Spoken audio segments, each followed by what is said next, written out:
Hey guys, this is the follow-up video. Let's do this. Follow-up video on control. I'm going to make this very short, concise, and simple, although sometimes I say that and 20 minutes goes by. So, all control stems from is fearing the unknown.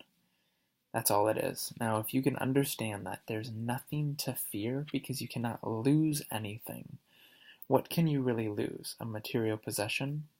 Well, does that contain your happiness? No, or else there'd be chemicals within that object that when you touch it transfer into your body and you get happy. That does not happen. Nothing outside of us can actually make us happy. We choose to match the frequency of those things, to let them give ourselves permission to feel more free or abundant, whatever it may be. So losing a material object cannot, impossible, unless you believe it, take away your happiness. Losing friends, this idea that we lose friends. Well, in the unknown, if I do this and I don't control this, there's all this unknown. Because I don't want to experience the unknown, I need to control. And if I don't, then I might lose something. You can't lose friends. What does a lost friend look like? You're just wandering around on the street, where am I? Right? Either someone is a vibrational match to who you really are, or they're not. That's it.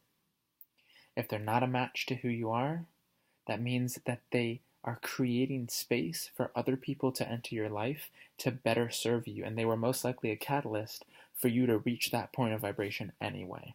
So we never lose friends. We might not spend much time with others, but it's not a bad thing unless you label it, and it's typically because we're afraid of being alone. Now that's a whole nother topic, but the point, I'm just giving you a few examples of what can I ask yourself the question, what can I really lose? The only fear, once you get rid of all the material stuff and the people and the job and the this and that and the unknown, is your life. So letting go of control, we really have to let go of the fear of death. Okay? What is your definition of death, and can you really embody it? Don't just say it. Can you really embody it? Meaning, if you're in life or death situations, can you allow yourself to relax and surrender? That's the test.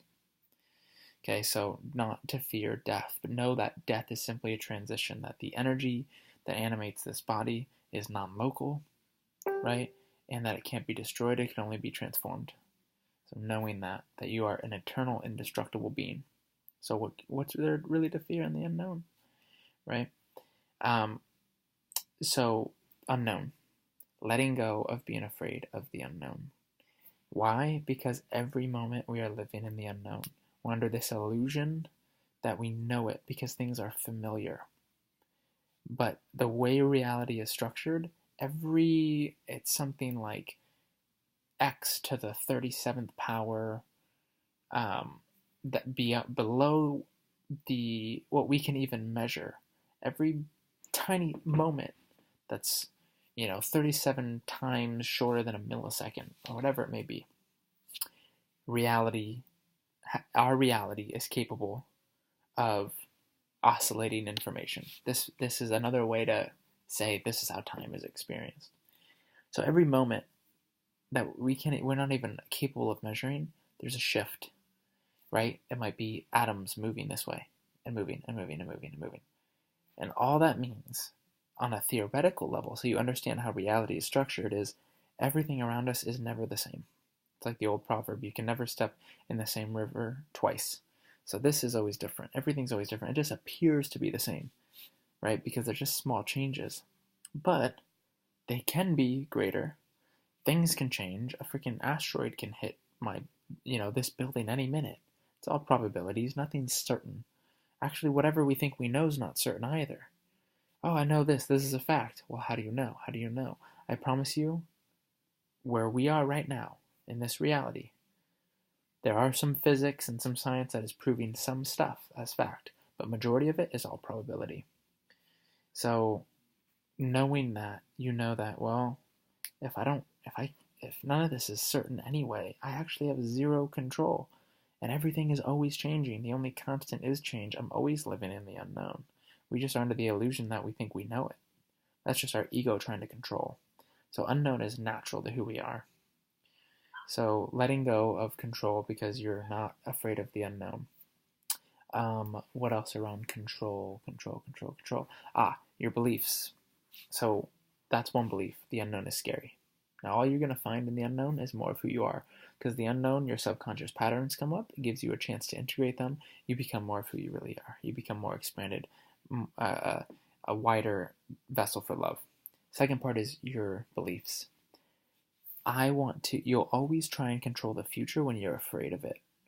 And, sometimes in the past, our control will leak out, but it's only because we're bringing the past into the future because we're afraid of we don't want to repeat the past. And that's exactly usually how we do repeat the past.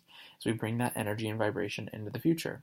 So you have to ask yourself, the thing that I'm trying to control, the person that I'm trying to control, if I did lose control and I had no control, what would the worst possible outcome be? What would be the thing that I would fear the most? Right? Second question, how is it serving me to hold on to this control?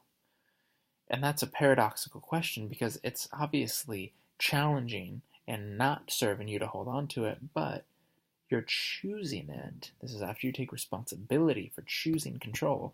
You're choosing it because the opposite seems worse. So why is the opposite so bad? What is so about letting go of control? Well, if I do let go of control, I might fail.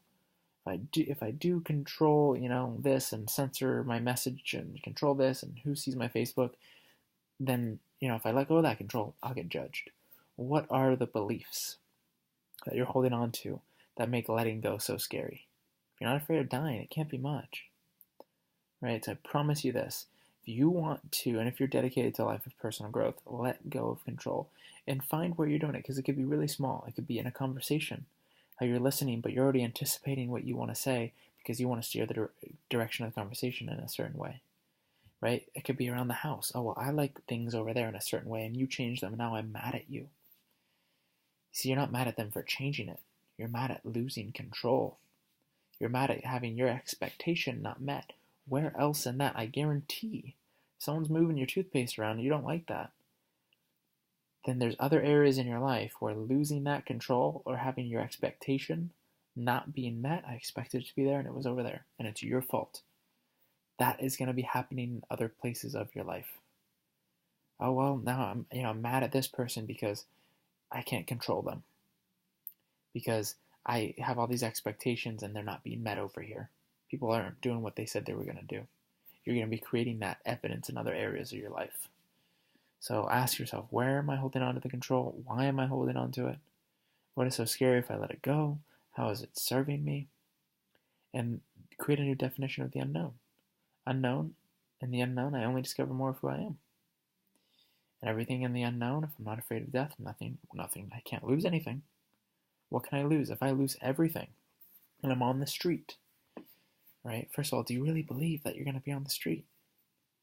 You believe that out of all your relationships, no one will help you pick yourself back up? You could take it, you could take it to these crazy extremes that your ego will say, well, if you do that, you do that, right? They have these stories playing. Most likely you learned them. None of them are true in this moment. None of them are true. But if you can accept what you're afraid of, it's not scary. It's gone. I can accept 100% accept. And this is the scariest thing for me for the longest time. Not living on my purpose. Meaning I know what it is, but somehow I'm trapped in a reality where I'm a victim and I can't create it. Therefore, I have to spend all my life doing something I hate. That's the scariest. That's one of my biggest fears. And that's why sometimes my control will come up. The more that I've gotten to accept, you know what? Purpose isn't defined in doing. It's defined in being who I am in love. And I can bring that to anything. So yeah, even if I was a homeless person on the street, I would be loving, I would be kind, I would be gifting people with that energy. I'd still be on my purpose. Right? So what is your definition of the unknown? Dive in. And you'll see that letting go of your control is a lot easier. Now, if you guys are just watching this because you missed the initial webinar, I hope you can hear this. Make sure that you do and read the post, A Day of Trust, and you do the Day of Trust because it's going to be really important. So enjoy, and I would love to hear your feedback.